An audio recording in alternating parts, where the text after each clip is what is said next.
आसंता काली Bhubaneswar commissionerate police पक्षर जारी है नुआ ट्राफिक नियम। आसंता काली ओडिशा आसुछंती प्रधानमंत्री नरेंद्र मोदी से भुवनेश्वर कमिशनरेट पुलिस पक्षर जारी है नुआ ट्राफिक नियम।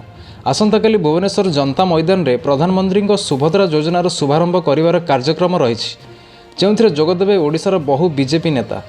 से कमिशनरेट पुलिस पक्षर आसंता काली सकाळ 7:30 रु अपराह्न 3टा मध्य एक निर्दिष्ट ट्राफिक कटकणा लागू हेब, जहाद्वारा जयदेव विहार नाल्को छक रास्त बलवत्तर रहिब कटकणा। ଏହି ସମୟରେ ଜୟଦେବ ବିହାର ଛକଠାରୁ ନାଲ୍କୋ ଛକ ଓ ନାଲ୍କୋ ଛକଠାରୁ ଜୟଦେବ ବିହାର ପର୍ଯ୍ୟନ୍ତ ଯୋଗାଯୋଗ କରୁଥିବା ଗଳି ରାସ୍ତାରେ ଯାନବାହନ ଯାତାୟାତ କରିପାରିବ ନାହିଁ।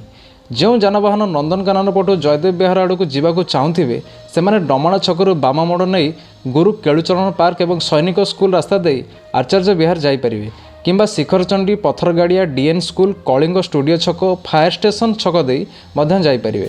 ତେବେ ଏହି କଟକଣାରେ ଜରୁରୀକାଳୀନ ସେବା ଯେମିତିକି ଦମକଳ, ଆମ୍ବୁଲାନ୍ସ ପାଇଁ କୌଣସି ରୁଲ୍ସ ଲାଗୁ ହେବ ନାହିଁ। ଏହାଛଡ଼ା ମୋଦି ଆସିବେ ବୋଲି ଆସନ୍ତା କାଲିର ବିପୁଳ ଜନସମାଗମକୁ ଆଖିରେ ରଖି ବିଏମ୍ସି ଅନ୍ତର୍ଗତ ସମସ୍ତ ସ୍କୁଲ, କଲେଜ ଏବଂ ୟୁନିଭର୍ସିଟି ବନ୍ଦ ରହିବ। ଏଥିସହ ରାଜ୍ୟ ସରକାରଙ୍କ ପକ୍ଷରୁ ସମସ୍ତ ସରକାରୀ କାର୍ଯ୍ୟାଳୟ, ରାଜସ୍ୱ ଓ ମାଜିଷ୍ଟେରିଆଲ କୋର୍ଟ अपराह्न 2टा पर्यंत बंद रहिब बोली घोषणा करा जायछि। एहाछड़ा गतकाली ओडिशा को मोदी सरकार देइथिले एक बड़ भेटी।